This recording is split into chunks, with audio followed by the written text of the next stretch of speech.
সারজিদা আরেফিন তান্নি আপনি লিখেছেন, কত ভরি স্বর্ণ মালিকানা থাকলে জাকাত ওয়াজিব হয়? যদি শুধু স্বর্ণ থাকে আপনার, তাহলে 7.5 ভরি থাকলে তখন সেক্ষেত্রে আপনার পরে জাকাত আসবে সবটুকুর। বা 7.5 ভরির কম আছে কিন্তু সাথে যদি নগদ টাকা থাকে, তাহলে দুইটা মিলে আবার রূপার নিসাব টাচ হয়ে যায় খুব সহজেই, অর্থাৎ 40,000 প্লাস যদি মূল্য দাঁড়ায় যায় দুটো মিলে, তাহলে সেক্ষেত্রে পুরোটুকু জাকাত দিতে হবে। আর শুধু স্বর্ণ থাকলে 7.5 ভরির নিচে থাকলে জাকাত দিতে হবে না। এরপরে ওয়াহিদ মুরাদ আপনি লিখেছেন, ব্যাংকে ডিপিএস এর জমানো টাকা কি জাকাত দিতে হবে? জি, ডিপিএস এর জমানো টাকা জাকাত দিতে হবে, কারণ আপনি ইচ্ছাকৃত জমিয়েছেন এবং আপনি এটা উত্তোলন করতে পারেন। জাহাঙ্গীর আলম আপনি লিখেছেন, আমার নগদ টাকা নাই, আমার গরু আছে, জাকাত দিতে হবে কিনা? গবাদি পশুর জাকাত দিতে হয়, কিন্তু সেটা আপনার যদি একটা দুটো গরু থাকে তার উপরে জাকাত আসবে না, বরং এটা নেশাব আপনাকে পূরণ করতে হবে। যে ওঁট যদি হয় তাহলে 5টার নিচে জাকাত হবে না।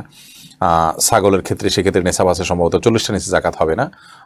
গরুর ক্ষেত্রেও নেশাব আছে, কিন্তু মুশকিল হলো এই মূল বিষয়টা হলো যে এই পশুগুলোর জাকাত আসবে তখন যখন এগুলো নিজেরা চড়িপুরে খায় এরকম, অর্থাৎ সেগুলোকে আপনি গোয়াল ঘরে খাবার দিয়ে পালতে হয় না, সেগুলোর উপরে জাকাত আসবে। যেগুলোকে গোয়াল ঘরে খাবার দিয়ে পালতে হয় সেগুলোর উপরে জাকাত আসবে না। তবে হ্যাঁ, যদি গোয়াল ঘরে আপনি পশু প্রতিপালন করেন ব্যবসার হিসাবে, আপনি বাছুর কিনলেন বড় করে আপনি বিক্রি করবেন, তাহলে সেক্ষেত্রে সেটা ব্যবসার পণ্য হিসাবে সেটা মূল্যের উপরে জাকাত দিতে হবে, বাজার মূল্যের উপরে।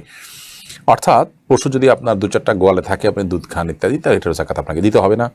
বা আপনার 2-4টা থাকুক বা তার বেশি থাকুক, ধরুন 20টা গরু আছে, এগুলোর যে দুধ আছে সেটা দোহায় আপনি মূলত সংসার চালান বা আপনি উপার্জন করেন, তাহলে সেক্ষেত্রে সেই গরুরও মূলধনের উপরে জাকাত দিতে হবে না। কিন্তু গরু কিনেছেন যেটা মোটা তাজা হওয়ার পর বিক্রি করবেন, তাহলে সেক্ষেত্রে বাছুর কিনে আপনি বড় করে বিক্রি করবেন এই উদ্দেশ্যে যদি গরু কিনেন, তাহলে সেটা ব্যবসার পণ্য হিসেবে জাকাত আসবে, গবাদি পশু হিসেবে না। গবাদি পশু হিসেবে জাকাত আসার জন্য এক তো নেশাব পূরণ হতে হবে, দ্বিতীয়ত হলো সেটা নিজে চড়িপুরে খায় এরকম হতে হবে। এগুলো চরাঞ্চলে বা পাহাড়ি অঞ্চলে ইত্যাদিতে সাধারণত হয়ে থাকে। এরপরে মোহাম্মদ শাহিদুল ইসলাম লিখেছেন, শাইলুঙ্গি দিলে কি জাকাত আদায় হবে? জাকাত হিসাবে গরিবেরকে নগদ টাকা দিতে হবে, বা তাদের প্রয়োজন যেটা আছে সেটা তাদের প্রয়োজন অনুভব করে সে অনুযায়ী কিনে দিতে হবে। জাকাতের টাকার বিপরীতে শালুঙ্গি দিয়ে দেওয়া জায়েজ নয়, এক্ষেত্রে জাকাত আদায় না হওয়ারও সমূহ আশঙ্কা আছে। অমর বিল্লাহ আপনি লিখেছেন, দোকানে অগ্রিম টাকার জাকাত দিতে হবে কিনা?